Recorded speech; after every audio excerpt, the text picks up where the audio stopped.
Sir Lalu Prasad कर रहे हैं कि अगर झूठ नापने का कोई मशीन होता तो मशीन भी टूट जाता। इतना प्रधानमंत्री ये झूठ बोल करके गए हैं। क्या झूठ बोले बताएं तो। आजकल ना विपक्ष की ये आदत बन गई है सिर्फ आरोप लगाना और भाग जाना। और देश भारत एक लोकतांत्रिक देश है। देश की जनता ये सब बातें देखती है और उसी के आधार पर अपना फैसला करती है।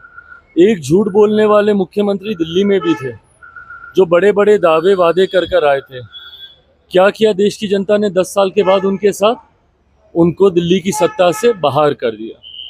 इसी तरीके से अगर देश में कोई झूठ बोलता है तो लोकतंत्र में इतनी ताकत है कि उस व्यक्ति को अगले चुनाव में जनता अपना फैसला सुनाती है। अब यही पैमाना है, यही मापदंड है। जिस मापदंड की बात आदरणीय लालू जी कर रहे हैं, ये वही मापदंड है कि देश की जनता ने निरंतरता में अगर तीसरी बार मेरे प्रधानमंत्री आदरणीय नरेंद्र मोदी जी पे भरोसा किया है तो इसका मतलब कहीं ना कहीं पिछली 3 बार से वो अपने वादों पर, अपनी बातों पर खरा उतर रहा है। आज की तारीख में प्रधानमंत्री मोदी के वादे, उनके वादों को पूरा करने की गारंटी है।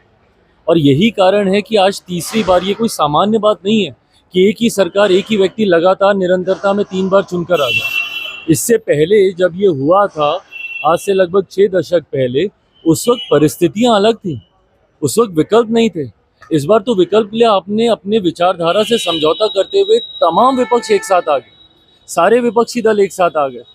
एक दूसरे को जो देख नहीं सकते अपने अपने राज्यों में, वो दल तक एक साथ आ गए। कांग्रेस आम आदमी पार्टी ना पंजाब में देख सकती है, दिल्ली का चुनाव आमने सामने लड़ी।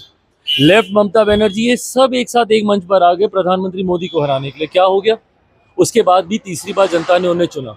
तो जब आदरणीय लालू जी ये बात कहते हैं कि अगर झूठ को नापने की कोई मशीन हो, अगर ये मशीन 90 के दशक में होती तो दूध का दूध, पानी का पानी उसी वक्त हो जाता।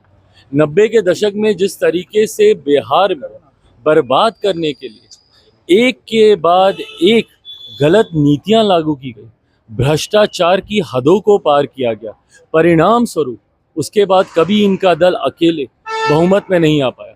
हमेशा इनको उसके बाद मुख्यमंत्री जी की बैसाखी का सहारा करके इनको सत्ता में आना पड़ा। तो दर्शाता है कि झूठ इन्होंने बोला था, जनता ने इन्हें नकारा है।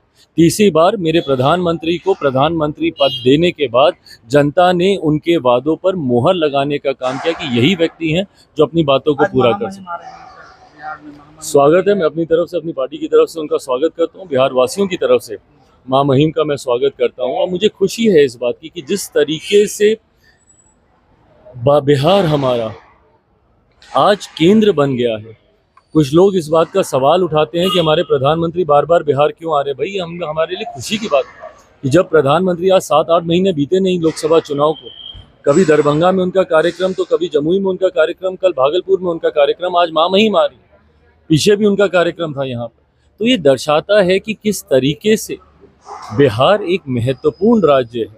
और विकसित भारत की जब हम लोग कल्पना करते हैं तो उसमें एक विकसित बिहार की एक अहम भूमिका होगी। नीतीश कुमार को लाडले मुख्यमंत्री बताया प्रधानमंत्री, पर विपक्ष के नेता कह रहे हैं कि नीतीश कुमार का तबीयत ठीक नहीं है, उनको इलाज करवाना चाहते हैं। विपक्ष के पास जब कोई मुद्दा बचता नहीं है ना, तो वो व्यक्तिगत आरोप प्रत्यारोप की राजनीति करते हैं। ये गलत है।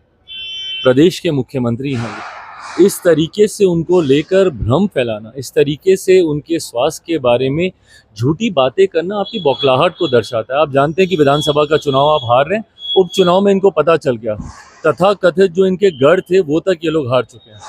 बेलागंज की सीट ये लोग हार चुके हैं, तरारी की सीट ये लोग हार चुके हैं।